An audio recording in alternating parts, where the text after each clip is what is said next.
Silent treatment ആണ്.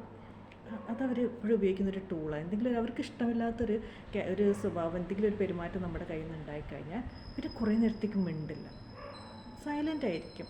നമുക്ക് നമ്മൾ തന്നെ ഡൗട്ട് അടിക്കും, എന്താ പ്രശ്നം പറ്റിയത്, ഞാൻ അതിന് മാത്രം ഒന്നും ചെയ്തില്ലല്ലോ, എന്താണ് എൻ്റെ മിസ്റ്റേക്ക്, എന്തിനാണ് എൻ്റെ അടുത്ത് ഇങ്ങനെ ബിഹേവ് ചെയ്യുന്നത്. ലാസ്റ്റ് നമ്മൾ എന്താണ് കാര്യം എന്നറിയാതെ നമ്മൾ ചെയ്ത മിസ്റ്റേക്ക് ആണോ ഇല്ലയോ എന്ന് ഉറപ്പില്ലാതെ നമ്മൾ പോയിട്ട് അവരുടെ അടുത്ത് അപ്പോളജൈസ് ചെയ്താൽ മാത്രമേ ഇവർ നമ്മളുടെ അടുത്ത് മിണ്ടുള്ളൂ. അപ്പോൾ ഇതിൻ്റെ ഒരു എക്സാമ്പിൾ നമുക്ക് കാണാൻ പറ്റുന്ന ഗ്രേറ്റ് ഇന്ത്യൻ കിച്ചൺ എന്ന് പറഞ്ഞ ഫിലിമിൽ സുരാജും ഈ പെൺകുട്ടിയും കൂടെ ഒരു ഹോട്ടലിൽ ചെന്നിട്ട് ഫുഡ് കഴിക്കുകയാണ്.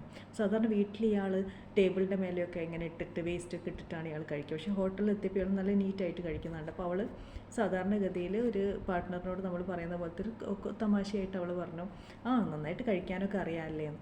പക്ഷേ ഉടനെ ഇയാൾ ഈ സൈലൻറ്റ് ട്രീറ്റ്മെൻറ്റ് എടുത്തു. പിന്നെ ഇയാൾ കുറേ നേരത്തെ ഇവളോട് മിണ്ടുന്നില്ല. ഇവൾക്ക് തന്നെ പിന്നെ നമുക്ക് അതിങ്ങനെ കാണാം, അവളുടെ ഉള്ളിൽ ആ ടെൻഷൻ ബിൽഡപ്പ് ചെയ്യുന്നത് ആ സീനിൻ്റെ സീക്വൻസിൽ നമുക്ക് മനസ്സിലാവും.